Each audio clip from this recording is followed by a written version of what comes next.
We're talking today with Allan Owens of Hudsonville, Michigan, and the interviewer is James Smither of the Grand Valley State University Veterans History Project. Okay, Al, can you begin with some background and start with where and when were you born? Good. I was born in Detroit, Michigan in 1940. Okay, and did you grow up in Detroit? In the Dearborn area, Detroit, Dearborn, and then my folks moved out to Belleville, so I spent most of my time out in the country, and I ended up going to high school in Monroe. It was the nearest parochial school, so I went to Monroe Catholic Central. Okay. Now, what did your family do for a living when you were growing up? My family were, my father was a meat cutter, a butcher, so to speak, and the business closed, and he ended up being a tavern owner. So we owned a country bar out in Belleville, Farmer's Tavern. Okay. And how many kids in the family? There were two. I have had two sisters. One has passed away now, and I still have one living sister. Okay. And then when did you graduate from high school? 1958. Okay. And then once you finished high school, what did you do? Well, I tried college. I'm a prime example of college not being for everyone. I love college, I just didn't like classes. Mm-hmm. I didn't matriculate very long. I went to Marquette University. I was a track runner, and things just didn't work out. I couldn't absorb the college lectures, tests, and that type of thing. So I ended up working in a gas station back in the days where we used to pump gas and wash the windshield and that type of thing. And I was going home from work one day, and for some reason my car pulled in an Air Force recruiting office. I cannot to this day answer why that happened, but it turned out to be the best thing that ever happened to me, this being in 1961. Again, a Cold War situation. Korea was over, and we didn't know what Vietnam was. I would like to make a disclaimer now at this time that I was not a combat veteran, and thank God for our veterans who did serve in Korea, Vietnam, and all conflicts. They're the ones who we should be proud of. Right. Okay. So you enlist then. So when in '61 did you sign up? I signed up in February. It was a Wednesday. I went home to dinner, and I told my folks I'm leaving Friday for Texas. They said, "Oh, are you going on a vacation?" I says, "No, I joined the United States Air Force." And you've heard of fire and brimstone and that type of thing. My parents were kind of shocked, but they supported me. And 2 days later, I was at Lackland Air Force Base in San Antonio, Air Force Basic Training. Okay. Now, had your father been a little too old for World War II, or He had a deferment because of his business. He's in the food business. Okay. Yeah. But a funny story there. He was the local air raid warden, and he had his helmet and his gas mask. And every time back in those days, when the sirens went off, you pulled your shades down. You had a blackout. And my father was responsible for Rowe Avenue in Dearborn, Michigan. And the funny thing is, every time he'd come back from scouting the neighborhood, he was half gas, because every place he went, he got a drink from the neighbors. And he liked his job, but he had a deferment because of the business he was in, and he was the local air raid warden. All right. Okay. So you go head off now to Lackland and so forth. Now, how do they get you down there? Train out of Fort Wayne. We enlisted all our pre-enlistment was at Fort Wayne, at the old fort in Detroit, out on Jefferson Avenue. And they put us on a train, and probably a 2 or 3 day trip to Texas. I finally got to see the western part of the United States, which was at that time pretty flat and pretty barren. Texas is a big state. All right. Now, what kind of reception do you get when you arrive in San Antonio? It was kind of, it wasn't what I expected. It was kind of cool. The sergeants, the TIs greeted us. They were very nice. You know, first thing we went to was to get a haircut, and I already had a haircut like I have now. And so I wasted $5 for that haircut, but everything was pretty cool. I was surprised. I thought it'd be more intense. It was orderly. And I was a little older. I was 21 at the time, so most of the recruits, you know, were younger kids, 17, 18-year-old, and therefore they made me a class leader and a barracks chief because I was a little older and had a little college, which I guess was an advantage. But it wasn't as tense as I thought. Maybe not like the Marine Corps. Or I don't know. Had you seen war movies or things with people yeah, going absolutely. to boot camp and that kind of thing? Yeah. Sure. I was a war movie fan from World War II. Okay. But I was surprised, and it was. Can you use the word congenial at a basic training situation? I don't know. But I just paid attention, and it helped me get through. Okay. Now, what did the basic training actually consist of? Basically, in the Air Force, formations, how to salute, how to do the right face, left face, that type of thing, how to march and step, We didn't have any of the. We had one day of shooting, dry fire. We had one day of live fire. This was in a 6-week period. We ran the obstacle course twice, but it wasn't physical. I was expecting more physical, but it wasn't that. All you had to do was pay attention, and rather than go through second phase of basic training, I got sent off to tech school at Lowry Air Force Base in Colorado. All right. And now, what goes on there? They flew me up, myself and a couple other kids. That was the armament tech school at Lowry Air Force Base, and I was picked to be a armament mechanic. Basically, we loaded missiles on aircraft, but in the school, it was I think in a 6 or 9 month school. I was on B shift school, meaning we went to school from 12 to 6 at night. No, excuse me, from 6 to midnight. You had A shift in the day and B shift. And if you weren't at school, you cleaned the grounds, and we did formations, we did PT. We did more PT in tech school than we did in basic training. And I learned electronics. I didn't know electronics. That was the first part of the course. And then they had mock-ups in the so-called black hangar. Hopefully that's not top secret anymore. I don't think so. The black hangar, and they had mock-ups of all types of aircraft with their loading systems. We worked on loading a B-52. We worked on fighters, not knowing where we would be stationed. So we got a good background of loading missiles on various types of aircraft. It was educational. It was very, very educational. And later on, I found out how professional and educational the Air Force was, like most services. What sorts of people were training you there? Oh, we had minimum staff sergeants who had worked in the field, and that was their next assignment. Some go to recruiting, some go to teaching. I'm sure they probably can put him in for that. I don't know that.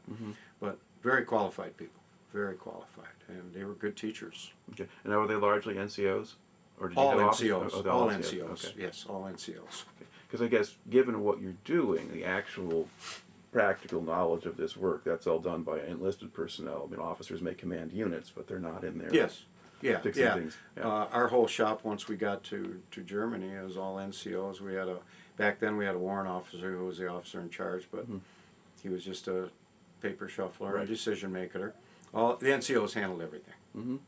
Okay. Now, you're there in Colorado for a long time, and that's sort of in near Denver, right? Yes, Yeah. Okay. in the foothills. Okay. So now, do you get to go off base much? Absolutely. I was 21. That was another thing. I had a Class A pass, and our first sergeant, being a class leader, we got to know each other because I did a couple things with my class that got us in trouble. Like we got done with with class, and we wanted to hustle to midnight chow, and rather than go the roads, I found a shortcut. Well, I got caught in my class. We had a class of 12 guys. So I got to know the first sergeant very well. We had weekend duty for about a month to pay for that. But he found out I was 21, and he offered me a weekend job up in Central City tending bars. So Denver was a great place. But unlike college, I understood it. I was a hands-on type person. And I understood that education and how to do it mechanically rather than theory. So it was good. All right. And then when you complete the training there, what do they do with you next? Well, we had a class of 12, and you go by, when the assignments come out, you go by class rank. We had 2 married men in our class, and we all agreed as a class that if stateside assignments came, we'd let those 2 guys do it if they wanted to. Well, sure enough, 2 stateside assignments came, Beale Air Force Base in Sacramento, and I think Edwards was the other one in California. And those guys gratefully took those 2 assignments so they could be with their family. And I was next in line because I had the top grade point, a miracle. There you go. And APO there were APO 132 rather than Pacific, and I wanted to go to Europe. And I picked APO 32, not knowing what it was. So I went and told my instructor, staff sergeant, I says, I'm going to APO 132 in Germany. He says, you are one lucky man. And it turned out to be a blessing. It was Bitburg, Germany. All the other guys ended up in either Japan or Korea or whatever, which is fine. But I wanted to go to Europe when I was in, and it Lord works in mysterious ways. Okay. Now, do you get to leave home or something before you go Yes, yes. I had my car out there again because I was 21. I had my car, and I drove back and from Denver back before the interstates, and I'd gone to school at Marquette. So a lot of my friends were still going to college at Marquette University. So I stopped there for a week. Don't remember much of it, but we had a great time, and they took care of me. They were proud of me, and they were finishing college, and I was going off to Germany. And so I had about a month leave. I didn't have to be at McGuire Air Force Base until November. So I got a month leave, and then I went to McGuire and flew over. All right.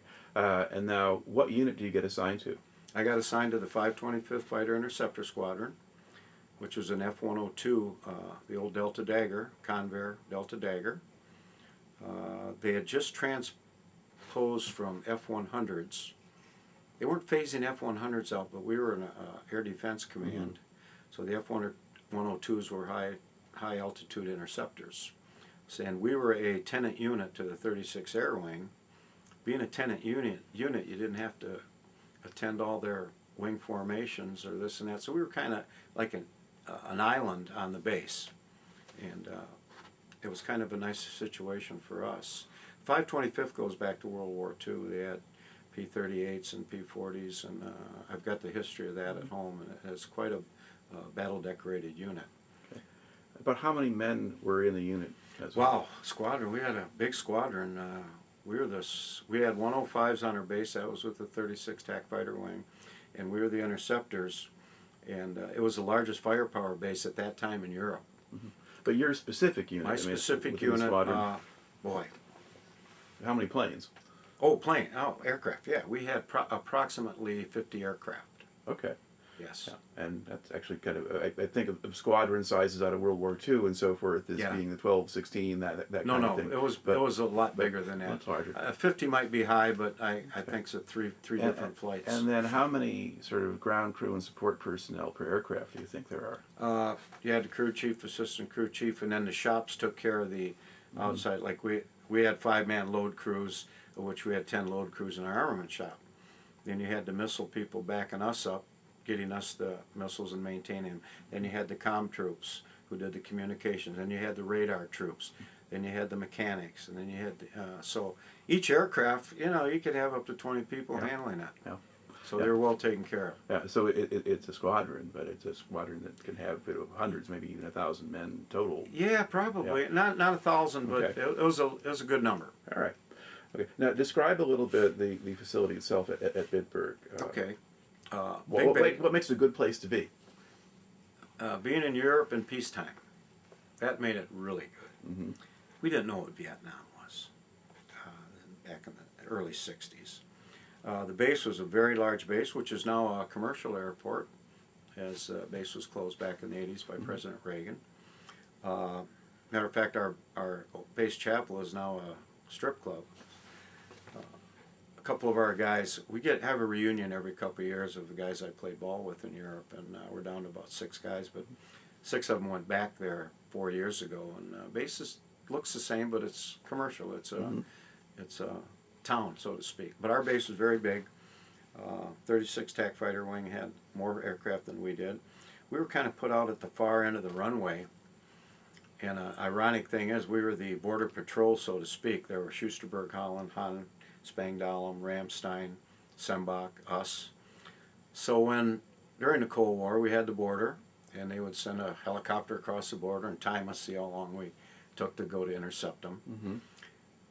Our runway faced the wrong way. It faced west. So if we had a Zulu scramble, the aircraft would take off, and they'd have to do a U-turn to get back to the border. So it was kind of ironic in that case. But one of my jobs as an armament specialist, I had to safety wire the armament switch, the fire switch, with a lead seal and safety wire.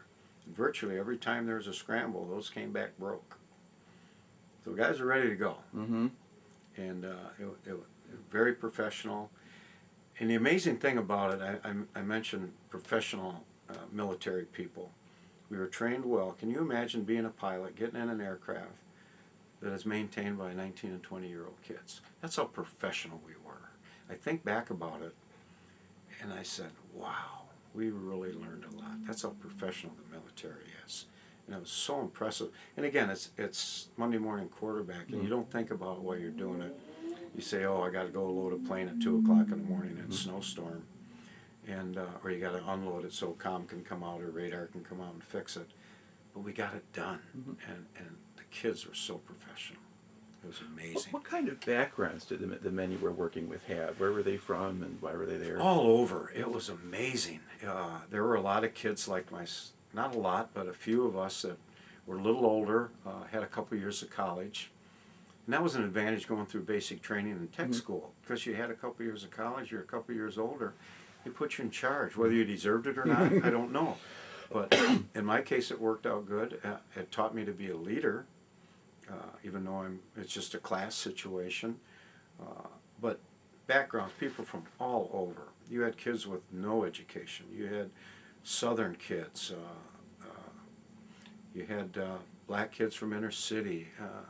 Really a diversified group of people. Very cool. Now, was the unit largely white? I would say, yeah. I would say, oh, for sure, 90%, 85 to 90% white as opposed to the black. Yes. I played basketball and softball on the base team, and basketball, we were 50-50, but we were all brothers. My roommate was a black kid from Maryland, Bill Slater, and it was. Back then, I got, and it's an amazing thing. We knew what alcohol was. We didn't know what drugs were. This is early '60s. I didn't know marijuana. I couldn't even spell it. And of course, Vietnam brought out a lot of that. But we had good, clean fun, so to speak. Let me put clean in quotation marks. It was an interesting phenomenon socially. Everybody was cool. Okay. Now, when you go off base, what kind of attitude did the local population have toward you? Very good. Bitburg was a small mountain town. I equated it to the Ozarks of Germany, the Eiffel Mountains. There's so many dialects in Germany. If the Bitburg people would go into Frankfurt, it'd be like a foreign language almost. But very congenial. Oh, and of course we had the bars. We were always being made aware of the B-girls, that came from Berlin to get information from you. But that wasn't the case as far as I know. But the people were very good. Matter of fact, every 4th of July, and it still goes on at Spangdahlem Air Base, we had a festival. And it was open house for everybody. And we had the beer tents, and it was gigantic. Thousands of people came to the Air Force open houses. But it was a farm country.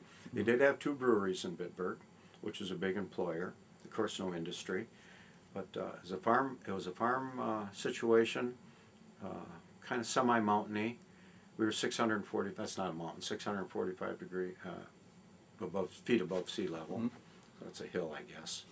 But it was nice. And we were near 5 hours from Paris if you wanted to go, and we were near Luxembourg City in that little corner of Germany. So very congenial, to answer your question. All right. And did you do much traveling around while you were there? Did I? A little older. That's why I wanted to go to Europe. 4 of us in the same situation I was. We played ball together. We bought a 52 Dodge from a rotating officer, and they just passed the cars down rather than ship them back. We bought a 52 Dodge for $400. And every May, we took our 30-day leave, and we'd travel Europe. We went to Rome, the Riviera. One year we went to Copenhagen, Oslo, Stockholm. We took 30-day leave. The first trip we took, went down to Rome. I'd known a couple girls from Marquette that were going to the American school there, so they really helped with they said, park your car, rent a motor scooter. That whole trip, 27 days, cost me $111. We had the 52 Dodge. We put 4 jerry cans in our trunk, and we stop at bases, fill up with gas, 11 cents a gallon. And we had tents, and we bought our food at the BXs on our way down, Army, and down at Navy, Villefranche at Saint-Tropez. $111 to travel Europe in a month. And same thing going, not as many bases going north, Yeah. but cost us a little more. But we did travel, and playing ball, we traveled all over Europe. We had our own C-47 plane, and our pilots were usually doctors or dentists that needed to build up their air miles to keep certified. So, yeah, traveled Europe. That's Okay. why I went. So you were on organized teams that go and play Yes, teams base on- teams, yes. Base competition. They cut that.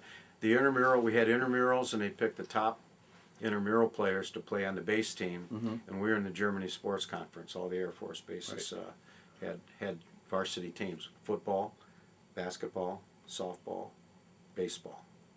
Those are the four major sports. Oh, and tennis too. We had tennis. And but the Army was so much better than us because they had a lot of officers out of college, and they got them out of ROTC. And for example, we were the Air Force champions in Europe in '63. And we got beat in an exhibition game by Shape Headquarters in Paris, 63-0. So, you know, the Army was so much better than us athletically. One of our situations, and it turned out to be a sad one, we were to play Wethersfield, which is the Air Force United Kingdom champion. We were the Continental Conference champions. We were to play for the championship of the Air Force in Europe. And that was the week Kennedy was assassinated. I was in everybody remembers where they were, and I was in a pub in London, and there it was. We got to stay a couple days. What came out of that is every picture I have of London, all their flags were at half staff. And the English people were so, when they found out we were American, they were really nice. So it was a sad time, and it was, you know, a history maker, obviously. Okay. Because you're there at a period in the Cold War when there is stuff going on. The Cuban Missile Crisis is 62. Yes. I guess some of the earlier stuff, I mean, the Berlin Wall went up in 61 Sure. before you went over. Yes. And I think in the Bay of Pigs, I think, is 61. So Yes. you've got, so some of that stuff is going while you're still sort of in training Sure. and that kind of thing. But now when you're overseas and you get a crisis moment like that, Sure. do things change at all in terms of what you do on the Absolutely. base? I'm glad you brought that up. First of all, we did go through Checkpoint Charlie on a tour. We had to have our uniforms on to go into East Berlin. And not many people could do that. You had to be military, and it was an organized tour. We were playing Berlin in basketball, so we had a tour set up. But we had to wear uniforms, and we couldn't get off the bus. It was just a tour of East Berlin. It was an eye-opener. But then you talk about, I guess the closest I got to combat was the Bay of Pigs and the Cuban Missile Blockade. We got an alert siren went off about 2 o'clock one morning, and everybody scrambles, and we were backup load crew at that time. So the major load crew was in our alert hangar, the Zulu, the 5-minute aircraft, and we were backup.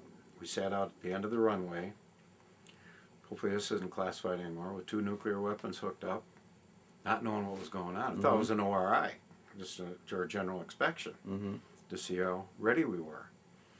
We were out there 3 days, sitting there, got our meals brought to us by the APs. We finally read about it in the Stars and Stripes on what was going on. That was the Cuban Missile Blockade. And we were ready, absolutely ready. So more professionalism. So maybe they didn't want us to know, but we were ready to go. We were ready to hook up. How much was the sort of Cold War situation in your mind? I mean, when you're there, when you're pretty much assuming that you just go there and it'd be business as usual and you'd finish the tour and go home, or were you thinking it was really likely that something could happen? Oh yeah, we were aware of that. With the inspections we had, you know, you have security breach type invasions by people, and we call those 7 highs. And again, we were professional. We had a colonel locked up. Where I was at in the armament bay, we had a storage unit, just like your URENIT units. Those were where our missiles were, and it was a double fenced area with dogs. And we were probably a quarter mile from the runway. But every once in a while, they tried to breach our security, and every night we had a password to get in and out. We had a gate guard, dogs, the whole shot, and they tried to do it, and our air policeman locked up a visiting colonel he didn't have the right credentials, man. He was in jail. He was wrapped up. I got thrown in jail once. My last week of duty was a short timer, Sunday afternoon.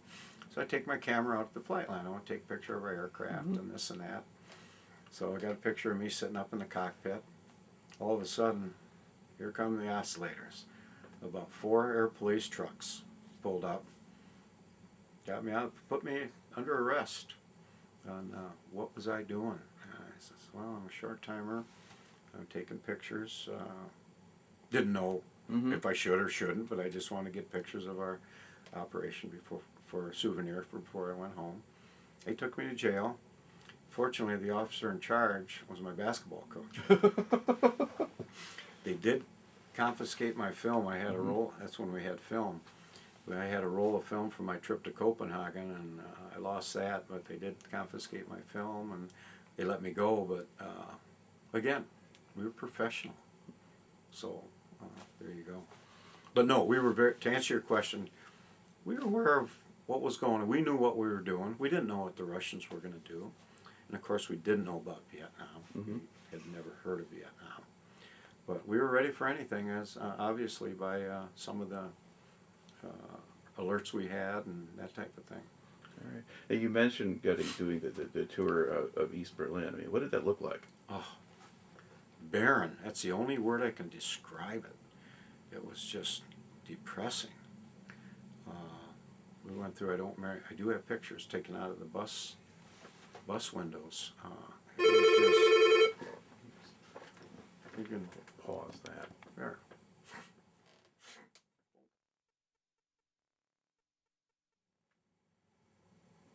All right, so you said you had pictures. As opposed to West Berlin, where we played basketball and we were put up at the Berlin at Tempelhof.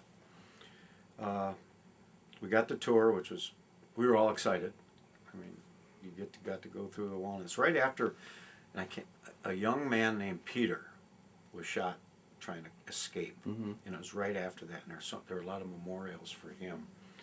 And I know we were apprehensive, not knowing what to expect. Would we be taken hostage? I don't know. We didn't know. We were young airmen, and it was very depressing. Oh my gosh! And just barren. There was no activity. They had trolley tracks. There were no trolleys, no buses, no people walking around. This was just within a mile or two of the wall. It was just nothing. Could you still see damage from the war? Oh, sure. Okay, Sure. so the buildings that hadn't been rebuilt. There were still or a few repaired. things, that I can recall. You did see a lot of East Berlin troops patrolling, so to speak, and I don't World War II damage. I'm not sure on that, but it seemed like it should have been if it wasn't. That's how abandoned it was. So glad to get out of there. It was very depressing. And then you go to vibrant West Berlin, action city, so to speak. Yeah. Now, how far along was sort of the West German economy by then? Did they? Very good. Oh, West German economy was booming, from what I could see. Yeah, they were making cars. They were making everything. It was a thriving economy, from what I could see. Again, not being young, not knowing about those things, it seemed to be very vibrant. All right. Now, do you think back? How long in total did you spend in Germany? 3-4 years. Okay. 3-4 years. And looking back over that time, are there other particular events or things that kind of stand out in your memory? No, not other than the alerts and doing your job, and the military does do their job. Again, I keep re-emphasizing that, and that's what I got out of it. But other than that, you did your job. You played. Again, it was Cold War. Thank goodness I got to play sports. I was lucky. I was on the team, and we were supposed to go to, I'm not sure, Ramstein, Germany or something. Our plane was waiting, and I was on alert duty that weekend. And I told Coach, I says, I don't have orders. I can't get orders to go, so you're going to have to play without me. But that wouldn't have made any difference. So I'm in bed. I got off midnight duty. I hear a rap on the door. I yelled, "Come on in." I was base commander. "Airman Owens." "Yes, sir." Jumped out of bed. Just relax. How come you're not on a plane to Ramstein? I said, I don't have orders, Coach. Sir, I'm on alert duty. He says, here's your orders. Get on that plane right now. So we had support. After that situation, and I felt bad for my NCO because he was a good guy. He's just doing what he had to do. Normally you could find a sub to work alert duty. Right. Because we were on that 1 hour call alert duty. We weren't down at the Zulu hangar. And we had, in other words, if something went off, we had to be to work within an hour with our full crew. After that, I got back and I went to him and I says, Sarge, I'm sorry about that. And he says, I'll tell you what I'm going to do. I'm going to put you in charge of new incoming airmen in our squadron. You pick them up wherever you have to pick them up, whether it's at the air terminal or bus station or whatever. You will orientate them to our squadron. You will paint the lines on the volleyball court. You will be on call to sub when you're not on the road with the team. And you got to wash all the trucks every day because they had to go to practice at 2 o'clock. Thank you, sir. So I was a backup alert person, and so again, did my job, and he was, again, very fair. Okay. Very fair. Now, do you have much contact with the officers, or just that? Oh, yeah. Well, officers, they treated us like royalty. Think about it. I mean, we're maintaining their planes. We're keeping, officers are great. We had commanders call once a month, as mandatory formation with your beer mug, and we met at the main hangar, and 1 month the pilots would buy, next month the NCOs, next month the administrative officers. So it was a rotating situation, and they took care of our airmen, absolutely. Absolutely. They were so good. So you don't have the same emphasis on the differences between in rank that you might have in other branches. Good point. Everybody was, it was close-knit. Again, not like a military combat unit. Those are close-knit, and they're under different situations. But the officers knew what they needed from us, and we appreciated how they treated us. To us, sure, they were officers, but they were like our buddies. And that's how we were treated. We were treated like that for them. And every once in a while, I get a new second lieutenant come in to the outfit, and you know, he tried to show his rank and this and that, but his superiors told him to back off. That's the way I found it. Were the pilots a different sort of bunch from the rest? Yeah, it seemed like it. Those are the main ones we had contact with, the pilots. Matter of fact, I was more friends with our pilots than I was our armament commander. Didn't see him a lot, and each shop had their officer in charge, but you didn't see, those were administrative people. You didn't have much contact with them, but you had contact every day with the pilots. You know, and yeah, they were cool. Everybody was it was a close-knit organization. All right. Now, you get down to the end of your 2 years. Did they make any effort to get you to re-enlist? Yes. Yep. I was 24 at the time. Looking back, I think I obviously made the right decision, because most of my counterparts that graduated from college ended up in Vietnam. And yeah, they were offering a nice bonus. And right then, the '64 Mustang had just come on the market. 3 of our guys were rotating back to the States bought the brand new Mustang, and was waiting for them in New Jersey. And that was so tempting to get that bonus and buy one of those. Matter of fact, I drive a Mustang now. But I knew what I want. I didn't know what I wanted to do. I knew I wanted to get out of the service. Okay. Now, why was that? I don't know. I to this day, I think back. I said I could have been retired. But again, a lot of our guys ended up in dire situations. I'm not sure how many I lost of my buddies, but we started meeting in '91. Our basketball team, we have reunions, and we're down to 6 guys now, and most of only 2 of them stayed in. Out of the 16 guys, 14 of us got out at that time. So only 2 stayed in, and they're still with us. But to answer it, I don't know. I don't know why I didn't. I guess I just wanted to go home. I didn't have anything planned. I went home and I got a job at Great Lakes Steel in Detroit at Zug Island working in a blast furnace. I made some money. I knew I didn't want to do that the rest of my life, and I took a job in the piping industry through a headhunter. And I went in for that interview. I'd worked 7 days a week from Thanksgiving Day of '64, 2 weeks after I got out, to my birthday, March of '65. A nice grub steak, working in the steel mill. I worked a lot of double shifts. My grandma lived right near in Detroit, right near Zug Island, so I'd work 2 shifts, go sleep.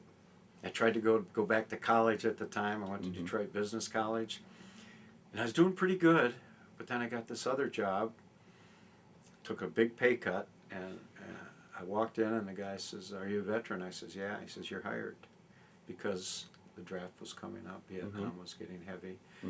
So again, another blessing that I was in when I was in, but still give credit to those combat troops. I wasn't part of that, and I don't claim to be part of that, but I was lucky. All right. Now, did you stay with that second company, or did you change? Yes, I did. Well, I stayed with them in Detroit, and I was still single, and they were opening a branch in Grand Rapids. Being single, and probably did good work. I was working in purchasing department at that time. And they sent me over to set up, with another guy, to set up the branch here in Grand Rapids. That's how I got over here in 1966. And I've been here ever since. Okay. So I stayed with that company for 6 years. Then an opportunity came upon me to be a manufacturer's rep for a company that sold to that company. I took that. It was a statewide job, so I traveled Michigan. And then my biggest customer, Barclay Ayers and Birch Company here in Grand Rapids, had a guy retiring who covered the North Country, and I took that job. So I stayed in the same industry, making 3 company changes, and I ended up 34 years in the piping industry. And in the meantime, I start working here at Grand Valley in athletics, working the scoreboard, announcing, keeping score for basketball. I did that for 10 years.